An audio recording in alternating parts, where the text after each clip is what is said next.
Well, hi everyone. Here is my brand new refurbished studio. Probably a bit familiar in as much as basically the setting, but I've gone out the back. I have a door now to a big storage area. You know, it's become a rather excellent working space, really. So over the next few months, I'm hoping to show you lots of tricks and colour mixes, techniques, so that you can all develop your skills along with me. And my first one at 6 p.m. on Friday, that's tomorrow, and this is the subject we're looking at. Well, here we have it. I'm going to take you back to the Cotswolds, the lovely village of Broadway, in the beautiful Cotswold area of this Gloucestershire sort of area. I know lots of you that are not UK based enjoy watching these paintings, really, but demonstrations as well of the lovely Cotswolds and their stone. And this is a coffee shop, an eatery in the main high street in Broadway. Well, as you can see, I've come in a lot closer now, and really just to show you one or two little interesting details and what I like about this.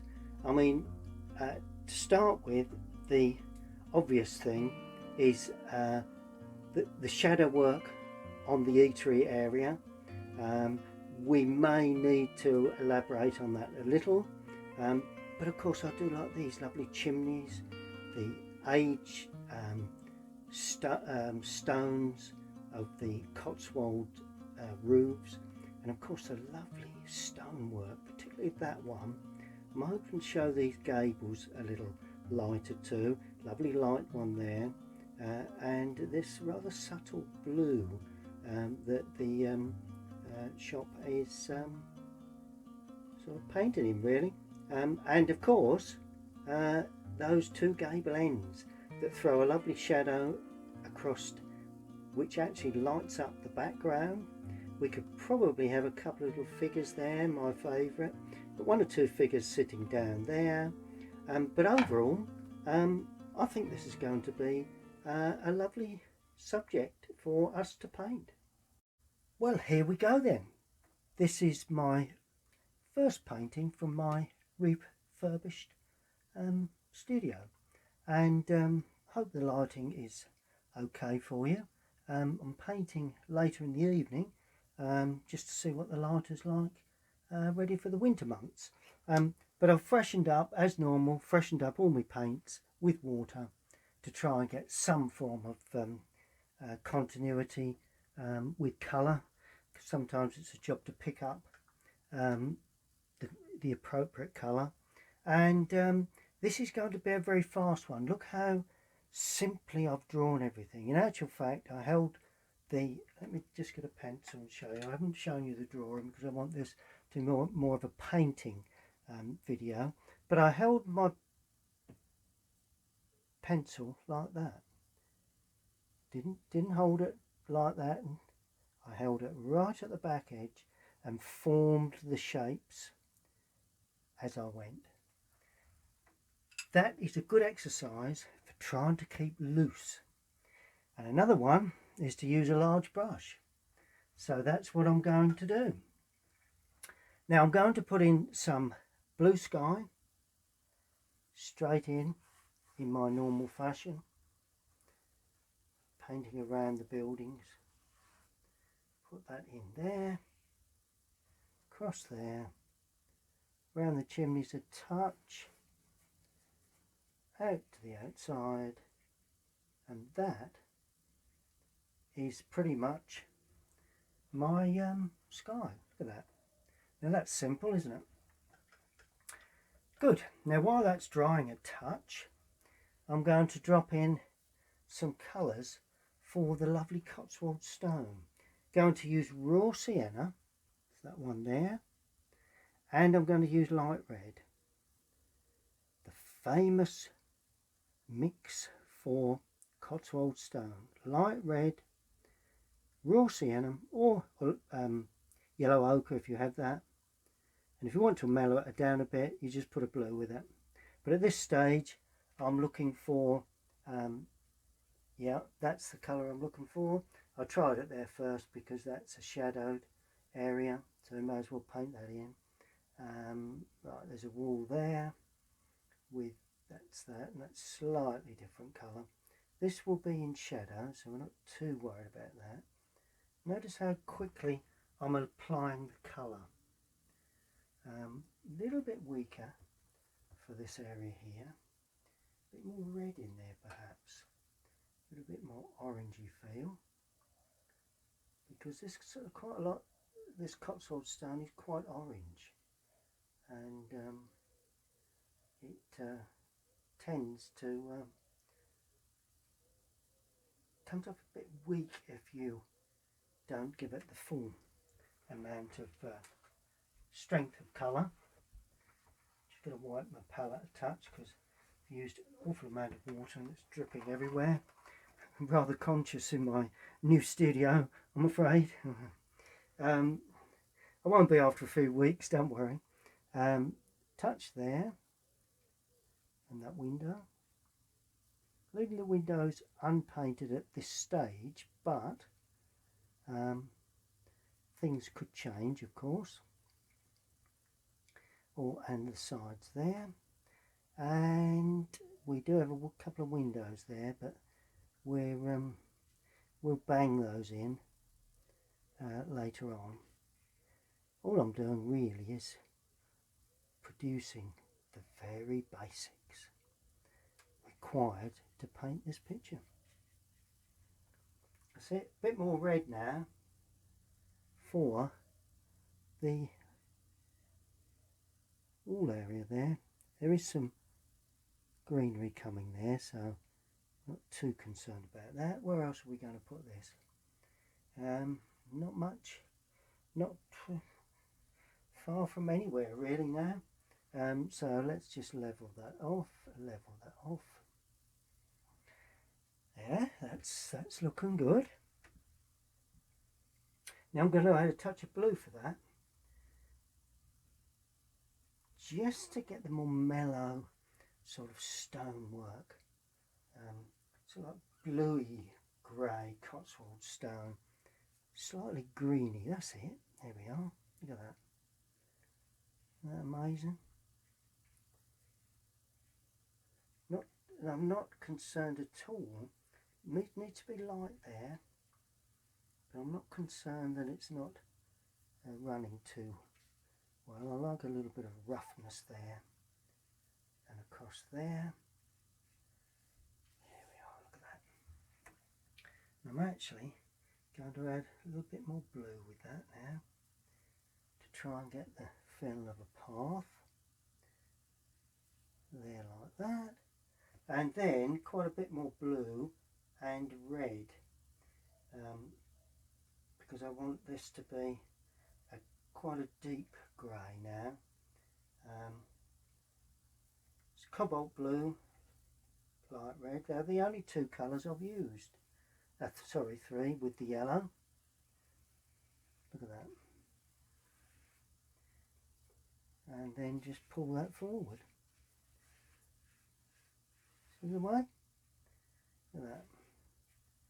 Now that, to me, is watercolour at its very best. Here's an area,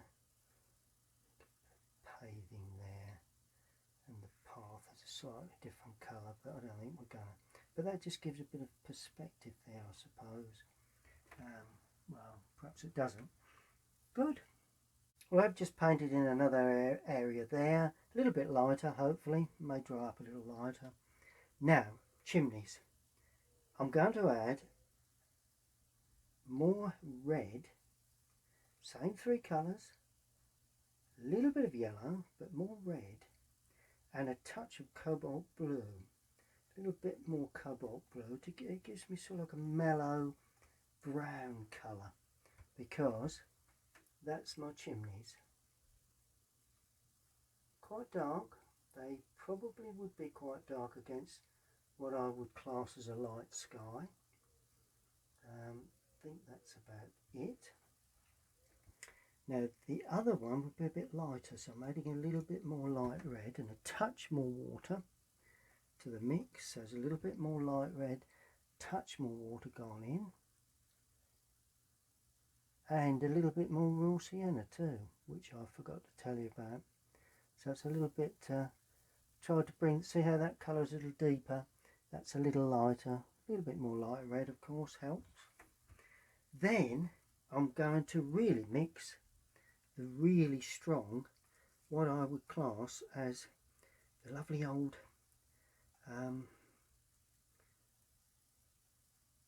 slated tiles that we get here, or we would do if we was there, in the Cotswolds.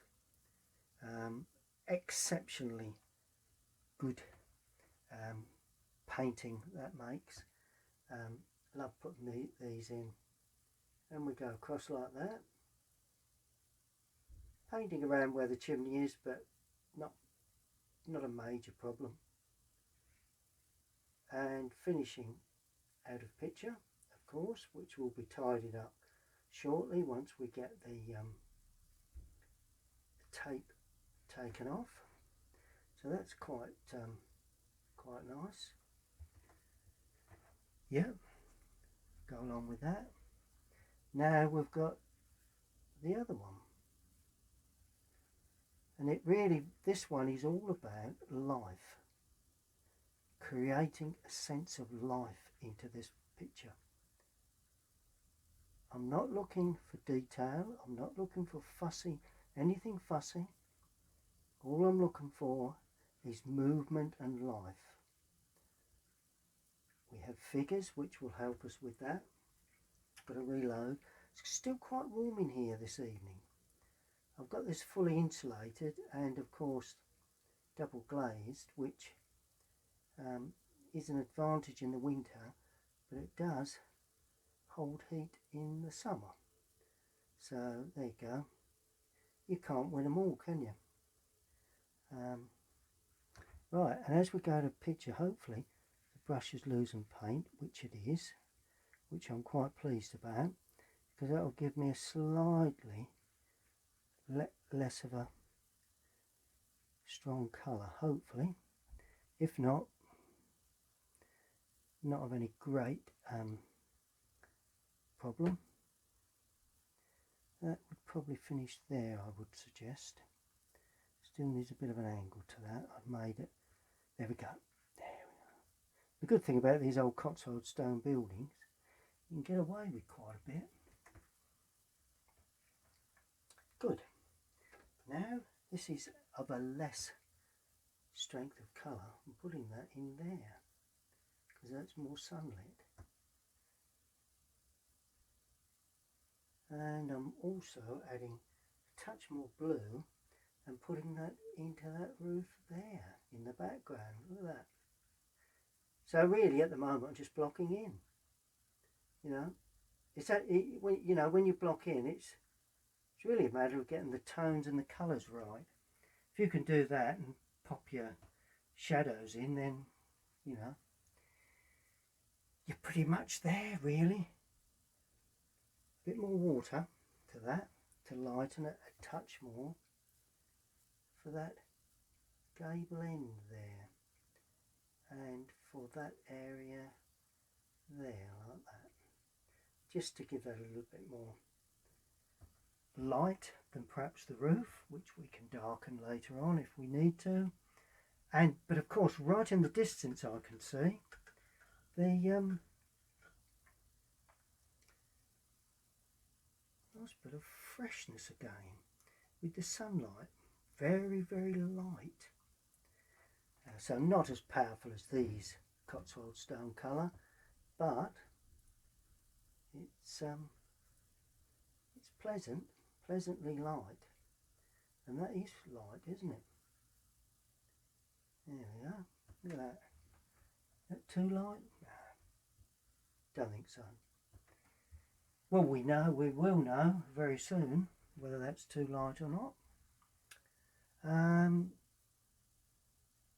Good. Just going to paint a little bit of grass in the foreground into that area there, but I won't bore you with that.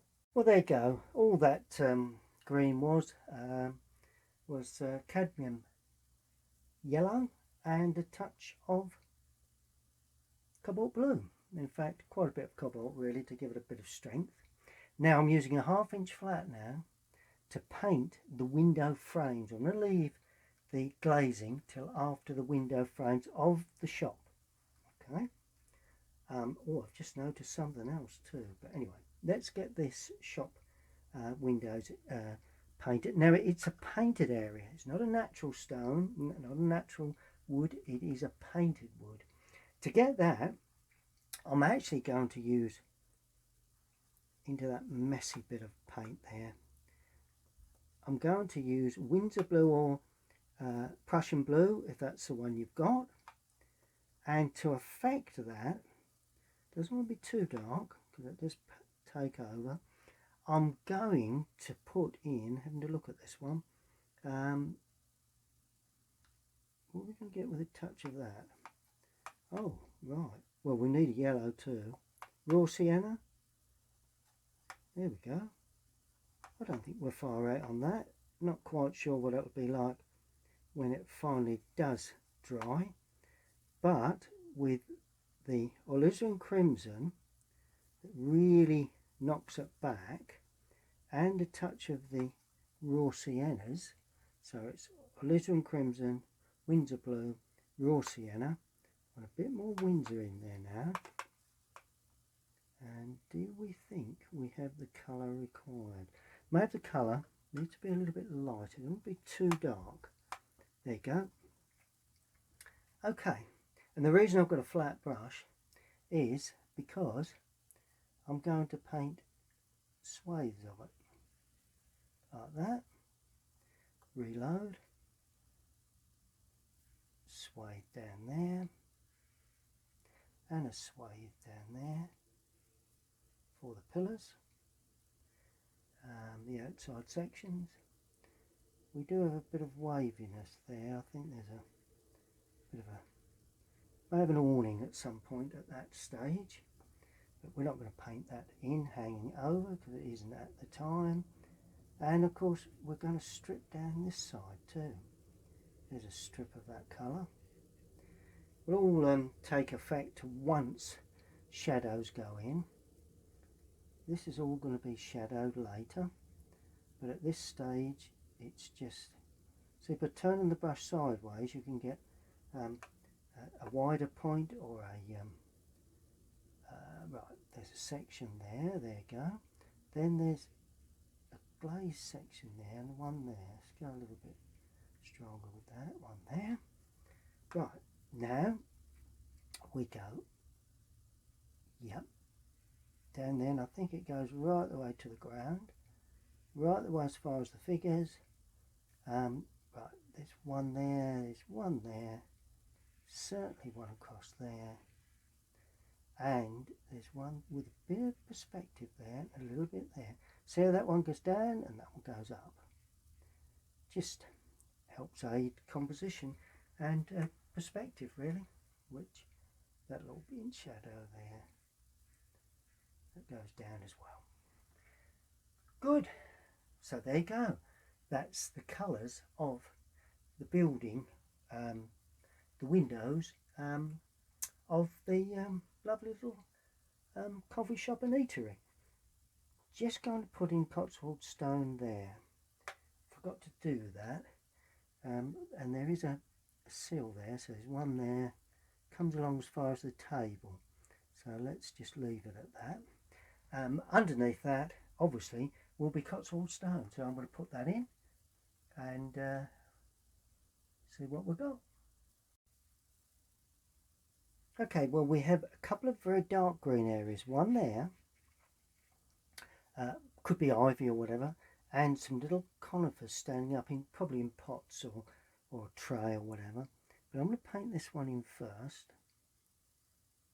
This is the ivy, and I've mixed up using the point of the brush to apply Windsor blue or phthalo blue or whatever sort of blue you're looking for there. The Prussian blue, that would be fine. And it sort of like runs down the wall a touch. I'm just leaving one or two little specks, if I can, of white, because particularly on the sunlit side, that's this area, because they do aid. Not as much here, so it needs plenty of blue in the mix, plenty of brown to give a real dark sort of feel. And I'm going to have to get down on this one because it runs over there, but I want the figure to remain. I want to pick around the figure's head, the chair, which is there, and of course the legs of the chair and the figure, like that. And could we make him wearing a hat or her? Nope. Oh well, never mind. Just a thought. Not playing ball today, that doesn't matter. Not a major problem. It's a figure there. And just one tone darker. Can I get that? Right in the depth there. There you go. And one or two little darker touches just before it dries. And there you go.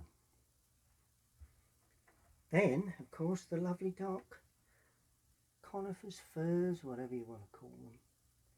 And they're going to be treated very simply. They get larger as they come forward because of perspective. See how I'm making them taller as they come forward and tapering at the bottom as well. So, lovely sort of pencil conifers there. So they are our two really main dark areas. Pretty much easy. Well, I've gone cobalt blue and burnt umber with a round, but I've fully loaded and made it go slightly flat, because what I'm looking to do is to give an impression of leaded light windows. 1, 2, 3.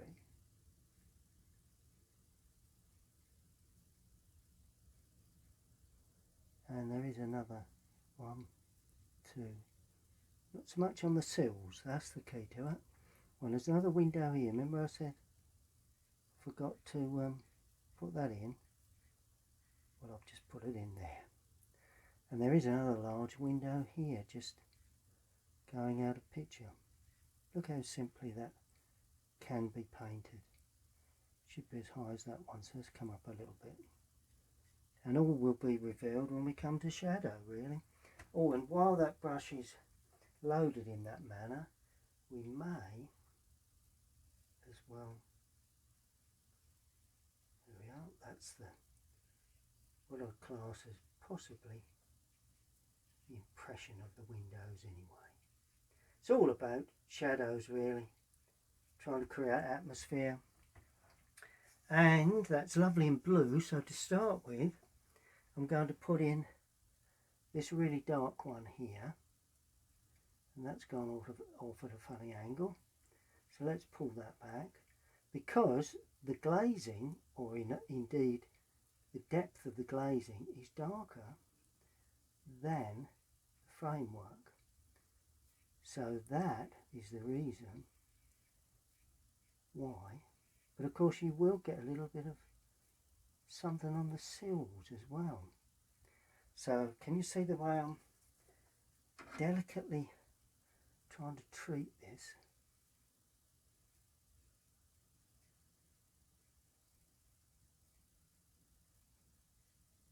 painting it darker than the outside or the actual window frames. We can always darken them, but really the least brush strokes you use, the better the outcome in most cases. Can overpaint, but sometimes best not to. Right, now I'm going to drag down, hard up as I get towards the figures, and then across.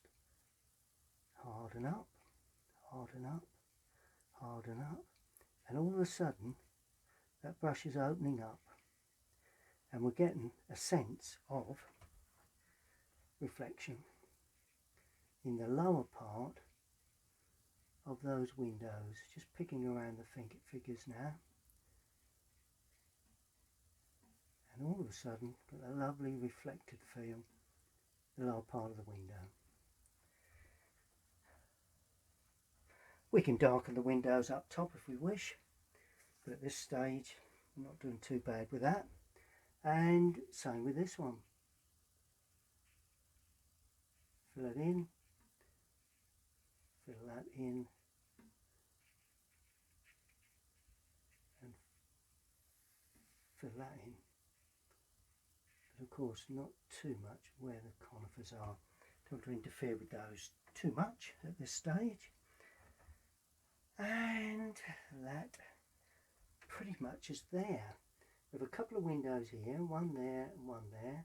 They're white framed, but I'll put them in as a separate issue. There is a door there, I think, of some sort. I think a step 2. And we've got a door there in the background, which will be revealed at some point, with a surround window there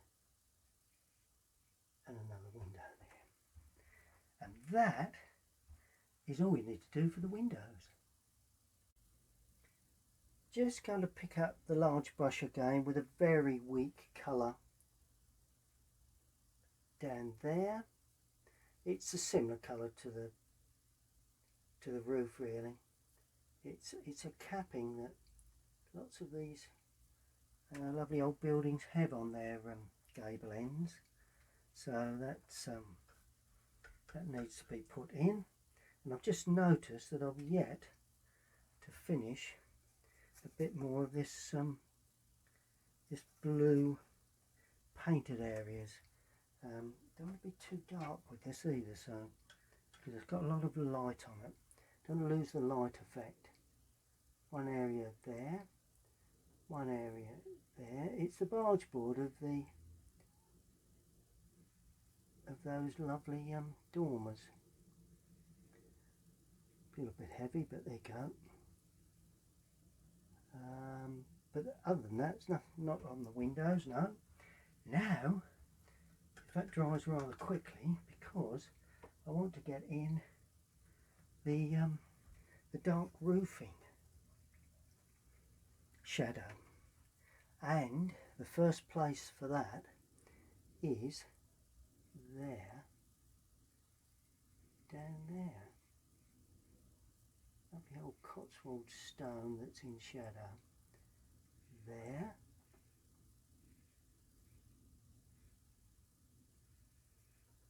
So you can be quite bold with this dark colour. Dark greeny grey, there again, 3 favourite colours. Raw sienna, light red, and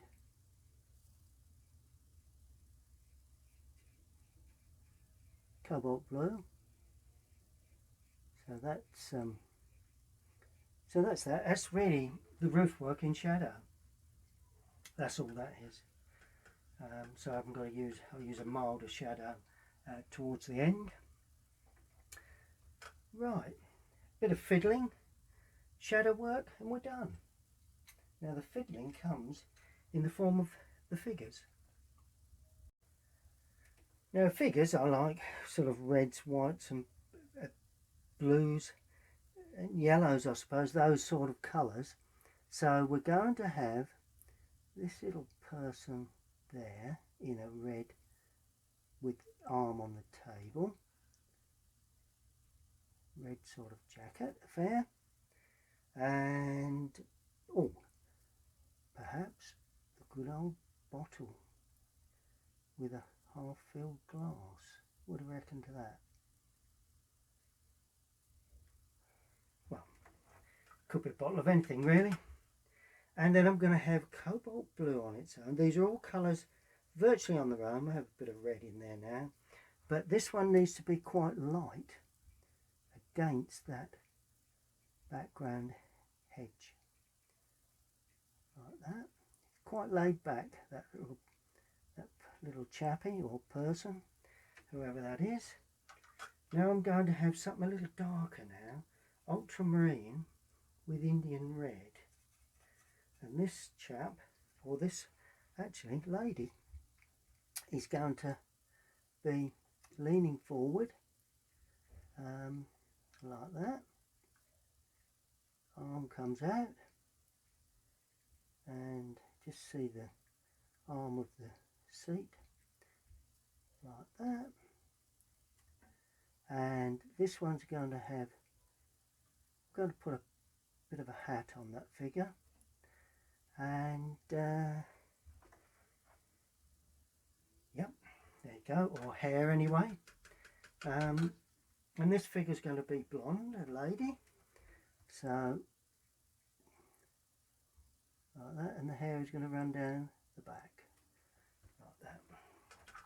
Look at the way that hair runs down the back. I don't know whether you can see that, but it's always useful. And that blonde colour, going to use a little bit of light red in there for the face of this figure and the face of that figure there. That's that.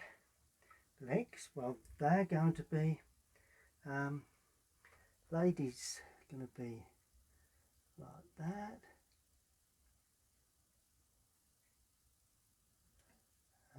That's fine. And gentlemen will be of a blue variety, probably a jean of some sort.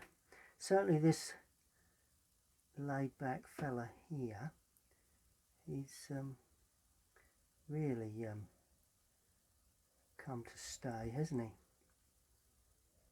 Like that. That's it, he's having a whale of a time. And then this other one will be slightly lighter colour now.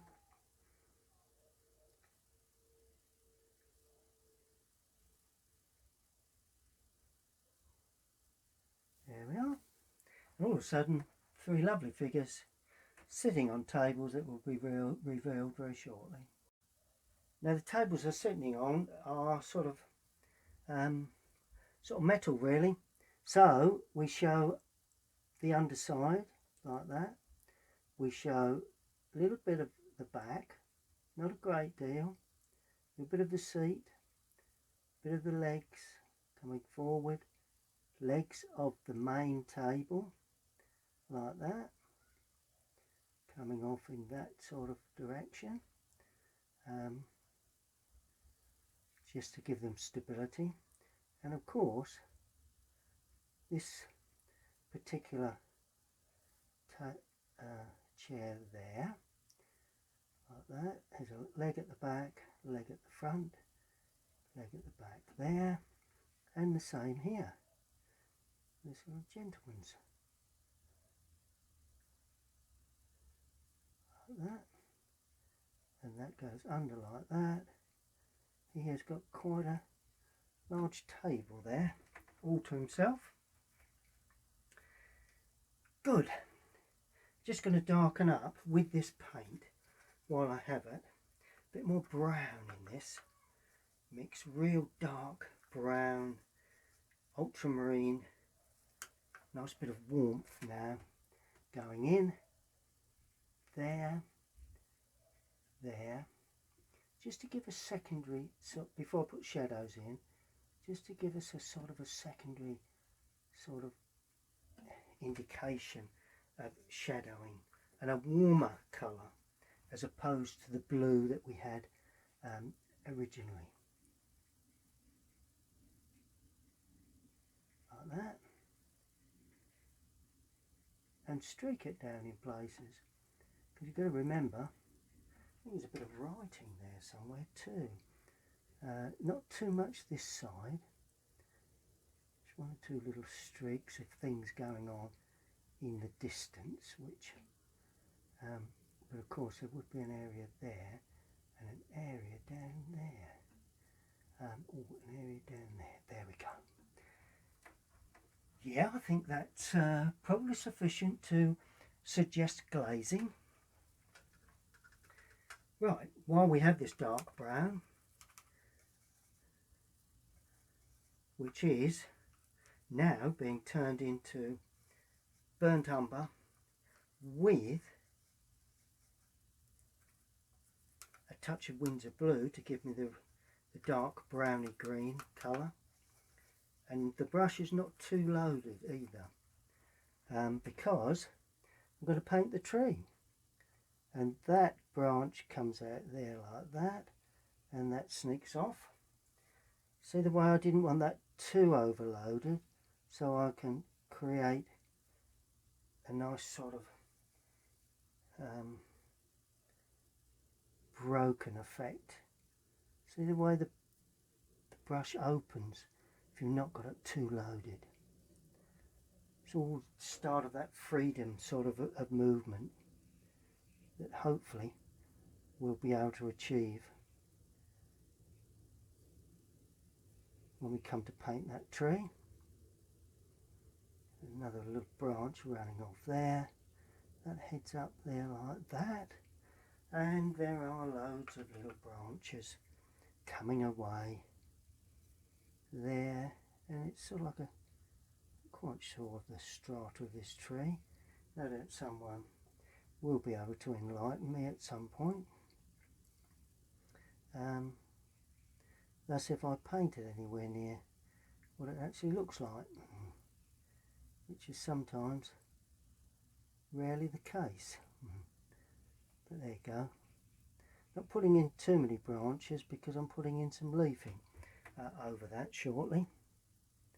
So that's pretty much the outline of the tree. Now the leafing. Well, I'm going to do that with my favourite pointed mop. Doesn't hold too much paint. And I'm going in with the same mix, Windsor blue and burnt umber, but this time I'm adding a little cadmium yellow just to give it a green. It's got to be very, very dark green because I want to justify shadow work. And there's some lovely broken leafing in a bold sort of manner. Let's get those in. Quite a dense area as it comes in at the top. Quite dark. Yep. Adding a little Indian red now to that with the Windsor. Still maintaining a bluey green, but this time you'll end up with some real dark touches. And as the brush runs out of paint, you can come to the extremes. You want to be fairly dark there. Don't want to cover up too much of that lovely lovely old building behind, but having said that,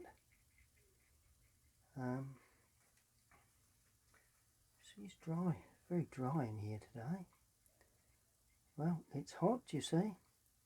This weather is extremely unusual for this time of year. Well, we mustn't grumble, I suppose. We will be moaning very shortly when it's cold, which quite often annoys me more than the heat, but I don't know. It has been viciously hot recently here in Essex, and not sure whether I like the heat or the cold now. Thought I liked the heat better, but not to the extremes we've had recently here in Essex in the UK. Those of you that are watching in from abroad, some of you will probably understand what the heat is all about. Some of you obviously achieve heat higher than us here in the UK, but there you go, look at that. I'm only rambling on just while I paint in that lovely leafing.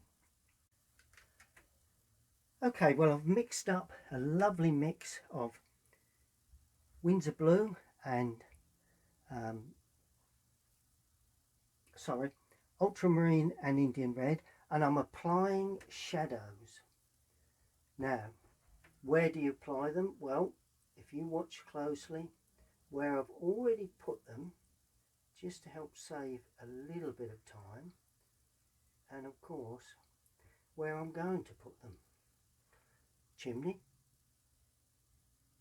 left hand sides of both chimneys, and the left hand side of the bulk of that chimney, and that one goes up and across like that. That lays down, and then there is a shadow on the roof. All of a sudden, chimney stands out in clear relief against the roof line. Then we have a lovely shadow under the overhanging gutter line. We have a shadow there from the roof, similar to that one. So you've got to remember to put the shadows in your window areas, across the top, down the right, like that. There we are. All of a sudden, we are beginning to see the formation of some form of oh, there's a door here. That's nice. Just put the door shadow in, shall we? Could be a window, but it's a door. Nice deep door shadow. And there is a window there with a sill. Yep, that's of no major importance. Where else are we going to have a bit of shadow work? Right, underneath there, to level that up, there's a little bead, if I can get it. It goes like that, just lays under there, just to help enhance that. Right, now that's in shadow, and it tucks back. This is in shadow. This is where we get the atmosphere from. But of course that shadow doesn't tuck right the way back. It comes at an angle after you've finished going around the corner, like that.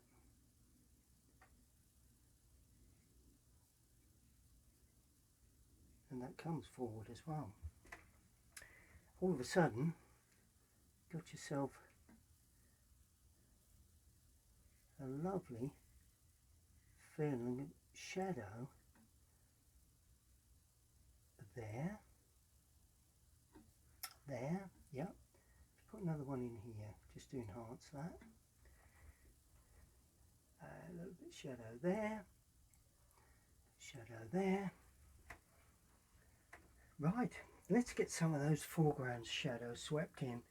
Now the shadows that cast on the ground sometimes are not as dark, so let's just pull that across and see how we get on with that. And of course that goes along into the background like that. That comes right from there. Then we have these conifers, or whatever they are, trees there. So we've got that lovely shadow that's cast up, and then this goes across a bit further, I understand. Well, that's what I'm sort of seeing. It's more or less like that, more or less a bit of a kink to it. That's it. I think that probably fits the bill. A bit more water at this stage. Don't want to overload the shadows, particularly on the areas like this, because this is dappled shadow from the tree. So for start off, it dapples its way down. That's in shadow, like that. You'll have a bit of shadow underneath there, extending there, and you'll have a little bit of dappled shadow on these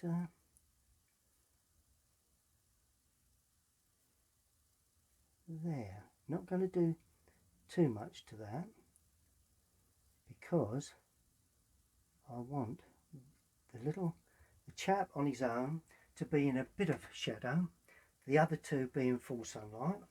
So I've got to be very careful.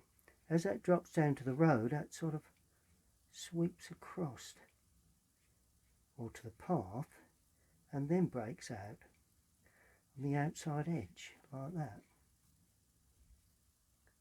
It's a big old tree, so it's extending a fair way out and leaving a bit of light.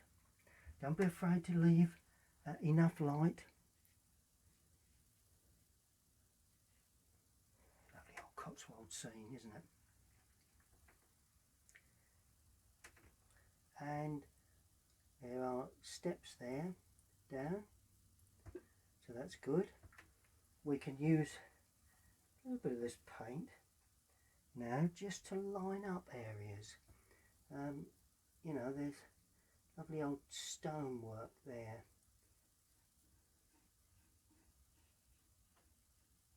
And that is a little darker as it goes into the shadow. Lovely stones there, the Cotswold stones. Now although it's not a curb, there are just a little barrier there where the stones sit up. So we're going to just show that.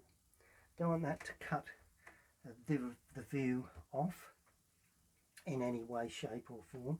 Now I'm taking a bit of paint off now because I want to show a sense that perhaps a bit of feel of somebody heading up there.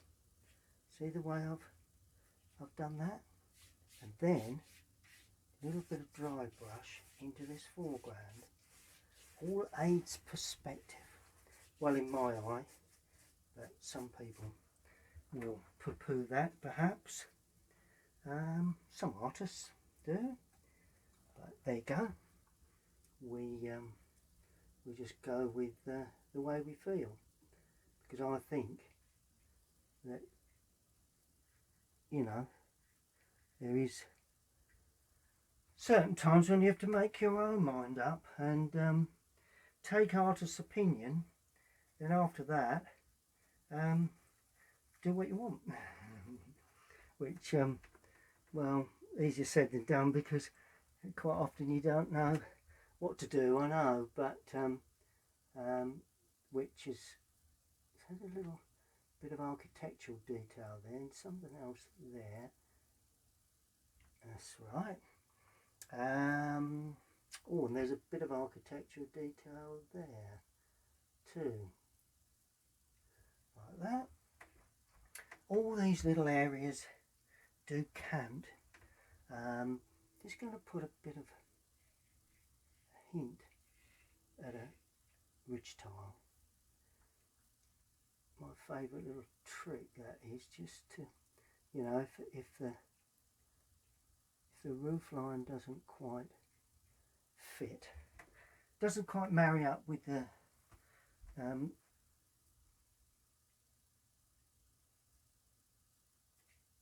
roof, then put yourself a few marks for a ridge tile.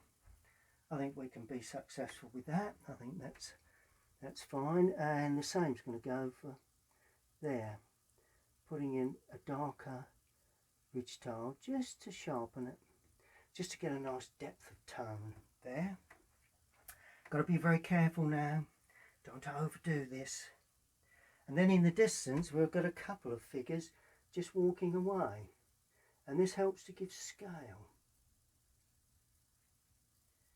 which is always a good thing to do. Mother and child, or father and child, of course. Just walking away in the distance, in the shadow. And that, as I say, that does help give scale, which, okay. Let's take the surround off and see what we've got. One or two final little finishing touches and then a sign up, really. Just notice that perhaps we require a little bit of an edge along there. Not getting rid of that white, because I like that. Gives a bit of shine, but it's going to be like a, does have a feel to that, like a some sort of roofing, really. I suppose that's the best way to describe it. Do I want anything else? Probably not. I think it wants signing pretty quick before I overdo it. And because of all the energies going on there, I'm going to sign it here, away from the energy area. My name is Colinsteedart, signed in the normal way. Good. Well, I'm going to sleep on that overnight, and in the morning I'll introduce the scene again, and yeah, it's looking good to me. Okay, well, it's, as I say, it's morning again now. I painted this during the evening as it got dusk and dark. So I'm filming the finishing touches, the real little edges that I want to put in, excuse me, in the morning, because I want to see continuity of colour within the studio. So let's just crack on and finish this picture off. It's pretty much there, really, but what you need to do when you're finishing a subject like this is to make sure that if you need any edges sharpened, you pick them up, or anything lifted off. Well, for a start off, I can see something that just needs lifting away, and this area there may need a little lifting off, and all I'm doing is damping it, not the door, but just that area there,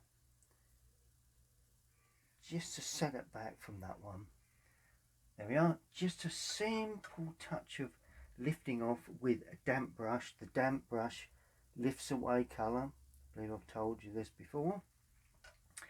Don't want to lift it away too much because we've got that one in the background. Okay, so that's something I've spotted this morning. Once I've got up, we do have one or two little signs and little bits and pieces, so I'm going to put them in actually, because I do feel that sometimes they are useful. Okay, there is a sign here. Now I wonder whether that is useful. I'm going to put one there, and I'm going to put one, not there, no, possibly here somewhere, just to balance that out. Let's have a look. And there again, to get that signage, I'm going to have to just lift off, and it's like a board. Right, now you've got to remember this board is in shadow, so it doesn't have to be completely lifted away. Right, but it's a display board. See the way I'm lifting off colour, cleaning the brush, just removing some of the water, lifting away again. When that dries, I should put a surround on that, and that will be a display board. In actual fact, it's almost there as it is. Right, now the buildings, little finishing touches. I'm going to use for this ultramarine and Indian red. I can use warm and cool colours depending on how much blue or how much red I use.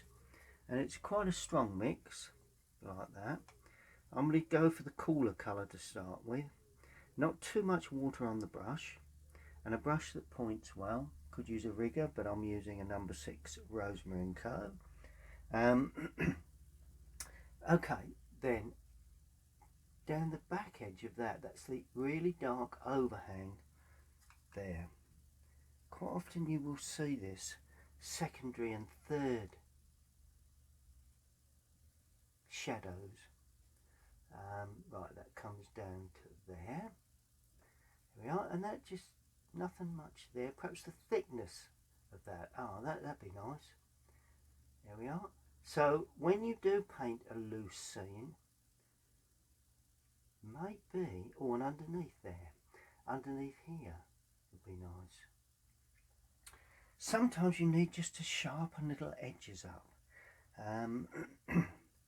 Oh yes, and of course we've got the tiles just about overhanging here, so I'm going to put those in. I like putting those in.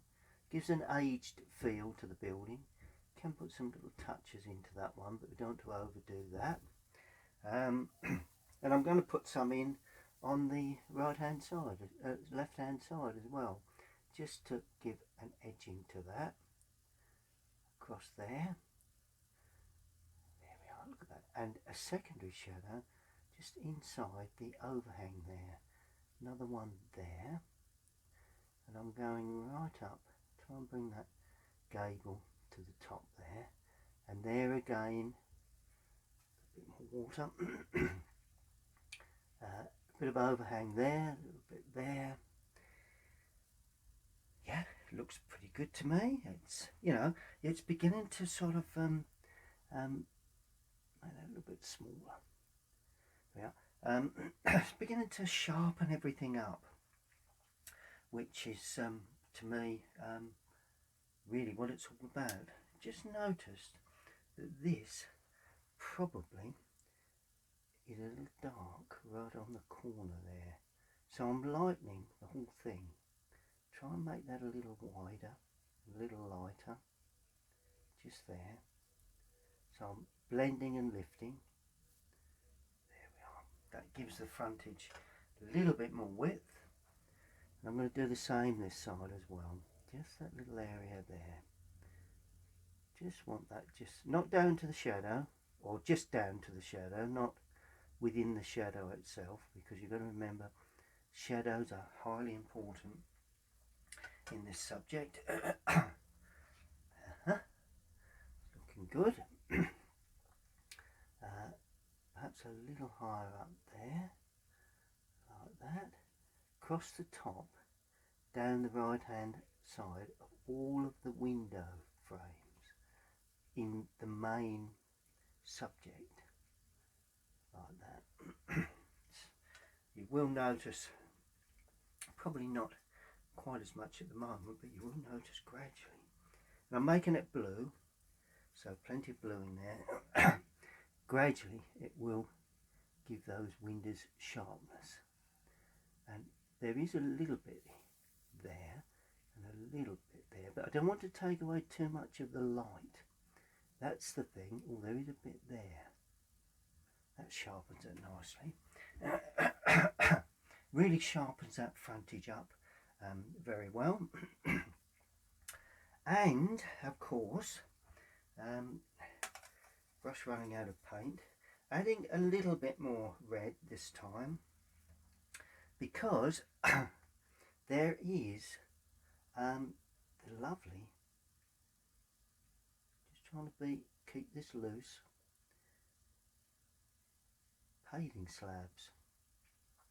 So there's a run of paving slabs there. Just be a little careful.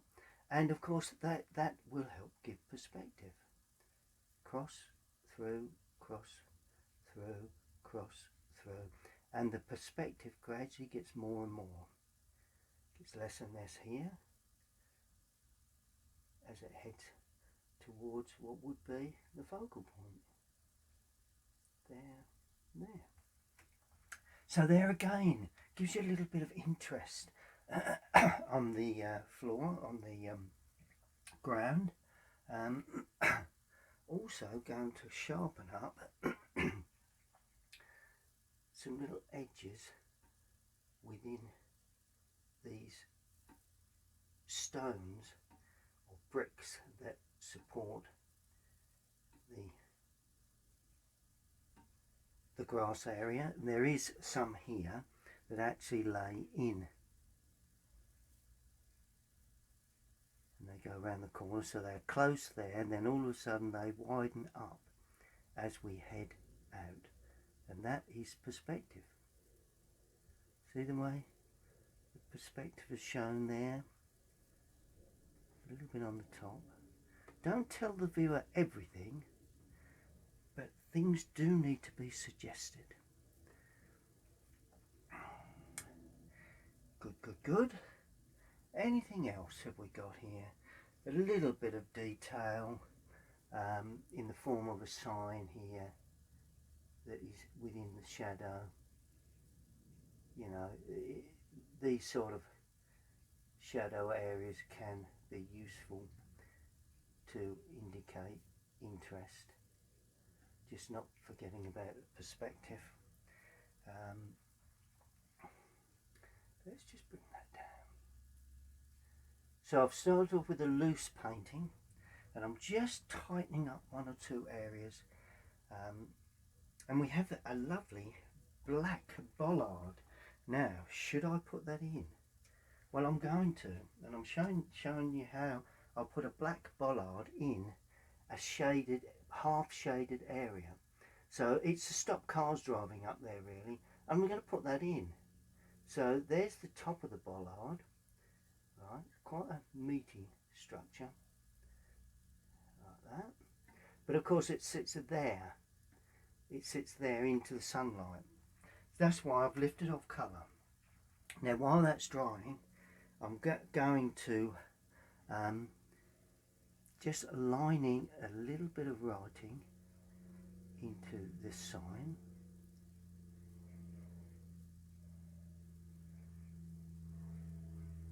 Like that. And it's going to come down there. A little bit of shadow. And then smudge it off in the centre. Like that. And I think that's a suggestion of a sign. Within the shadow, got to remember it's within shadow, one or two little edges where the stone meets the ground, there. One or two little edges where the building meets the ground, there.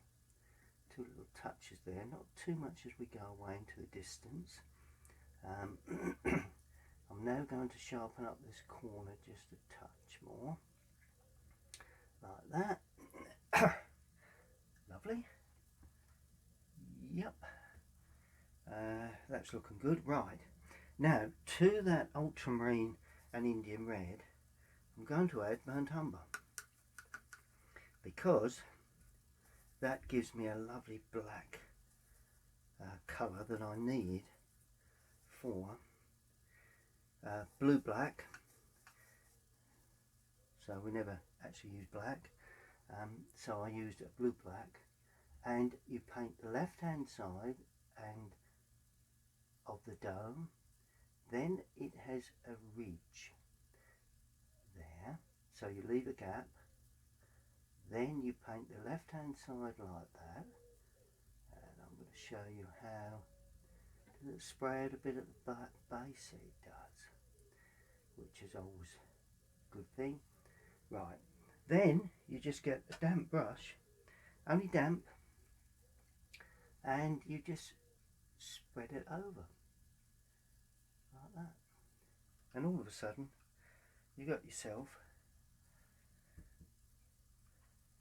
one of those dark pillars that stands up to stop traffic riding through.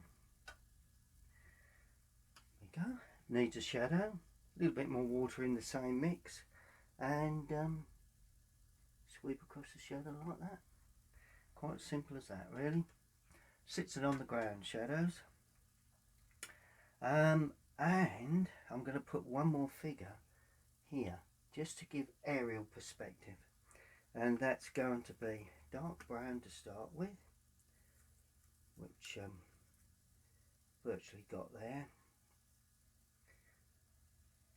I'm not going to lift off for this figure, and this figure, judging by those, the door probably would be about that sort of height there. Generally heads don't get any wider, it's just bodies that get longer. That's the theory of it anyway. And what we're going to do, we're going to lift off for the lighter trousers. There we are. So this is more of a lifting sort of exercise really as well, lifting off of colour. Just got to be a bit careful we don't overdo that lifting off. There we are. And then we bring this dark body colour into that.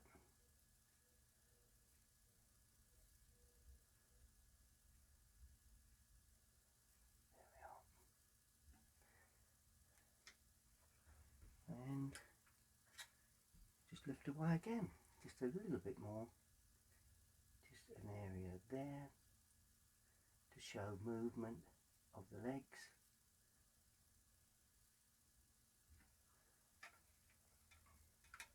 And a secondary light shadow where the figure stands on the ground, right up close to that wall up. Go. And that shadow can go a little bit further beyond there. It will dry up because it's very thin paint. Just blend that like that. All of a sudden you've got that mystical figure wandering away quite nicely against the wall.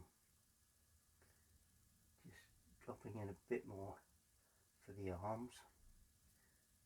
Quite often can soon make those too small.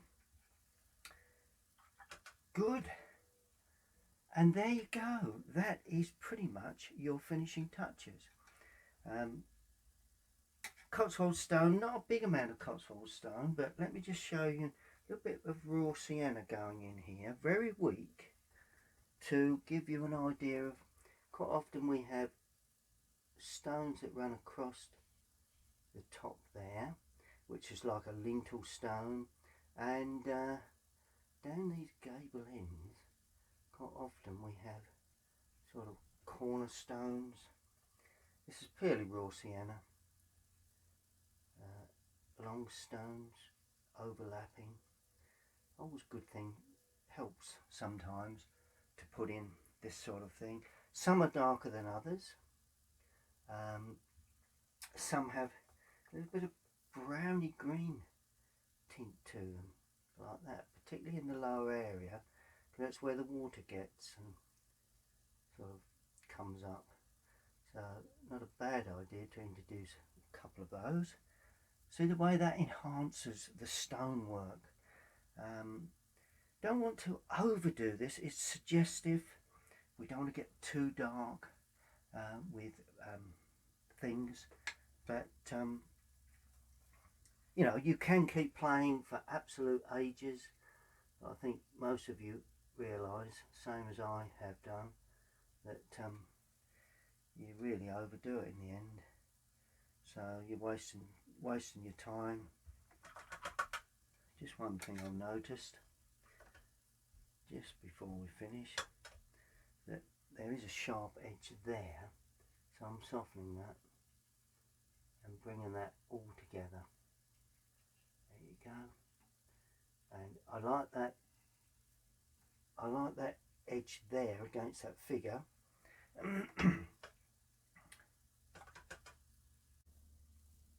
Well, there we have the scene, that lovely deli on Broadway High Street, and below is my interpretation. Now obviously interpretations are sort of very selective really. Some artists would treat it in a different way, But if you've enjoyed watching that, then please tune in to my YouTube channel every Friday, UK time, 6 p.m.